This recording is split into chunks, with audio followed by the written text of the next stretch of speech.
కాళేశ్వర ముక్తేశ్వరాభ్య నమః శివాయ గురవే నమః. భక్తులందరూ కూడా విజ్ఞప్తి, నిన్నటి నుంచి కూడా మహిళలందరూ కూడా భక్తులందరూ కూడా ఒక చిన్న సందేహం వస్తుంది. సద్దుల బతుకమ్మ కార్యక్రమాన్ని ఏ రోజు నిర్వహించుకోవాలి, 30వ తారీఖు లేదా 29వ తారీఖు అనేది అందరిలో ఉన్నటువంటి సందేహం.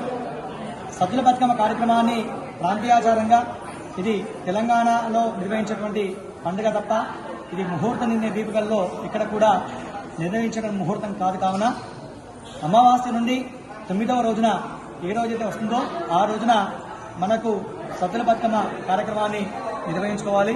గతంలో పోయిన సంవత్సరం అక్టోబర్ 10వ తారీఖు రోజున సప్తమితో కూడిన అష్టమిగా మనకు పోయిన సంవత్సరం కూడా ఈ సద్దుల బతుకమ్మ ఆడడం జరిగింది. రేపటి రోజున సోమవారం 29వ తారీఖు రోజున సప్తమితో కూడిన అష్టమి ఉంది. కావున భక్తులందరూ కూడా ఎలాంటి సంశయం లేకుండా 9వ రోజున ప్రాంతీయాచారంగా రేపు సద్దుల బతుకమ్మ కార్యక్రమాన్ని నిర్వహించుకోవడం చాలా శ్రేష్టం. దీనికి అష్టమికి అలాగే దుర్గాష్టమికి ఇలాంటి సంబంధం కూడా లేదు. రేపటి కాలంలో రేపటి రోజున కూడా అష్టమి కూడా సాయంకాలం ఉంటుంది కాబట్టి 9వ రోజున 29వ తారీఖు సోమవారం రోజున సద్దుల బతుకమ్మ కార్యక్రమాన్ని నిర్వహించుకొని అందరూ కూడా అమ్మవారి యొక్క కృపకు పాత్ర కావాల్సిందిగా కోరుచున్నాం.